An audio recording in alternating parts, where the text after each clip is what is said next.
Class 5 English lesson 5 activity 4। তো বলছে যে প্রেজেন্ট পাস্ট পার্টিসিপল দেওয়া আছে, দেখো। তো এই ওয়ার্ডগুলোকে পাস্টে দেওয়া আছে ওয়েন্ট। প্রেজেন্ট মানে কি? প্রেজেন্ট মানে হচ্ছে বর্তমানকাল, পাস্ট মানে অতীতকাল, আর পাস্ট পার্টিসিপল মানে হচ্ছে যে এটা হচ্ছে ভবিষ্যৎকাল। তো এই পাস্ট টেন্সে যদি ওয়েন্ট হয় তাহলে প্রেজেন্ট টেন্সে কি হয়ে যাবে? এটা হবে গো। গো ওয়েন্ট পাস্ট পার্টিসিপলে হয়ে যাবে গন, GONE গন, গো ওয়েন্ট গন। এইভাবে তোমরা মুখস্থ করবে।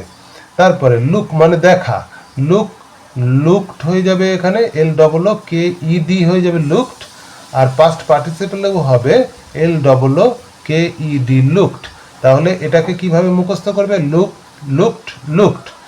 আচ্ছা, তারপরে এখানে দেওয়া আছে পাস্টে, দেখো গেভ দেওয়া আছে। তো গেভের প্রেজেন্ট ফর্মে কি হয়? গেভের প্রেজেন্ট ফর্ম হয় গিভ মানে হচ্ছে দেওয়া, গেভ মানে হচ্ছে দিয়েছিল, আর গিভেন। তাহলে প্রেজেন্ট টেন্স মানে বর্তমানকাল, পাস্ট টেন্স মানে অতীতকাল। তারপরে আছে যে কি এখানে শোন মানে হচ্ছে যে দেখানো।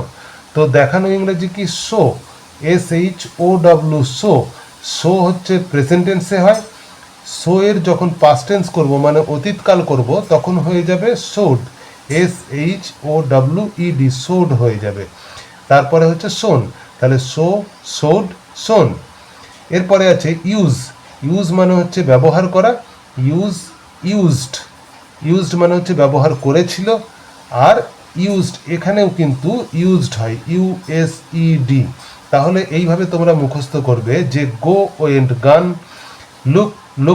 লুকড, গেভ গিভেন, শোড শোন, ইউজড।